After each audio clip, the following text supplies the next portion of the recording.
तो स्वाभाविक रूप से इन्हीं का पहले पढ़ते हैं कि भारतीय जनता पार्टी लड़ेगी जिन 12 सीटों पर 12 और 1 13 जो पारस जी का है। तो भारतीय जनता पार्टी रोहतास पहला, दूसरा औरंगाबाद, तीसरा सारण, चौथा सिवान, पांचवा दरभंगा, छठा पूर्वी चंपारण, सातवां किशनगंज, आठवां कटिहार, नौवां सहरसा, 10वां गोपालगंज, 11वां बेगूसराय, 12वां समस्तीपुर, 13वां वैशाली, जो ये अपने सहयोगी दल पारस जी के लोजपा को दे रहे हैं। अब इसके अलावा जो 11 सीटें हैं जो जनता दल यू लड़ेगी, उसमें पहला है पटना, दूसरा भोजपुर, तीसरा गया, चौथा नालंदा, पांचवा मुजफ्फरपुर, छठा पश्चिम चंपारण, सातवां सीतामढ़ी, आठवां भागलपुर, नौवां मुंगेर, 10वां नवादा, 11वां मधुबनी। इसलिए ये कंप्लीट जिसको कहते हैं पूर्ण आपसी समझदारी और सहयोग के तहत ये निर्णय हुआ है और हम लोग सब लोग मिलकर लड़ेंगे।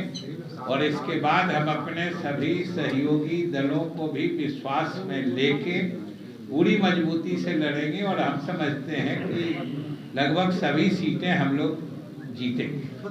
हमारे भूपेंद्र बाबू ने आपको बता दी हैं कि किस ढंग से पिछले 16 वर्षों में नीतीश कुमार जी के नेतृत्व में यहाँ सरकार लगातार काम कर रही है एनडीए की, और उसका जो असर है आम लोगों पर या उसकी जो सराहना है, इसका सीधा जागता प्रमाण है कि चौथी बार ऐसा विरले ही होता है कि एक ही नेता के नेतृत्व में चौथी बार लगातार सरकार बने। ऐसा कम होता है, कम प्रदेशों में होता है। तो ये हम लोगों के सरकार की विश्वसनीयता है। और जिस ढंग से अभी भारतीय जनता पार्टी और जनता दल यू का गठबंधन, अन्य हमारे सहयोगी दल भी हैं, उनके साथ जितनी मजबूती से चल रहा है यह आपके सामने है। जो वर्तमान परिप्रेक्ष्य है, ये जो विधान परिषद के स्थानीय निकाय से जुड़े चुनाव है, आप सब जानते हैं कि उसमें 24 सीटें हैं अभी रिक्त। वैसे तो नियमतः तो इसमें 8-8 सीटों पर 3 क्रम में चुनाव होने होते हैं। 1/3 सदस्य रिटायर करते हैं और प्रत्येक 2 वर्ष पे चुनाव होने। लेकिन पीछे के समय में कुछ ऐसी परिस्थितियां बनी थी जिसके कारण से एक साथ 24 सीट रिक्त हो गए और फिर पिछली दफा से 24 सीटों पर एक साथ चुनाव हो रहे हैं। और हम लोगों की आपसी समझदारी इसी क्रम में बननी थी और स्वाभाविक रूप से इनके 13 थे तो ये 13 लड़ना चाह रहे थे। लेकिन हम लोगों के अलायंस में जो एक आपसी समझदारी का जनता दल यू और भाजपा का 50% क्या एक समझौता था, उसके तहत हम लोग 12 लड़ना चाह रहे थे। तो ये हम लोगों का की पुरानी इच्छा थी। इस पर कई राउंड हम लोगों ने बात की और रास्ता इसका निकला जब इन्होंने जैसा बताया कि एक सीट इनको सहयोगी दल पारस जी के लोजपा को एडजस्ट करने के लिए, उसमें सामंजित करने के लिए आवश्यकता थी।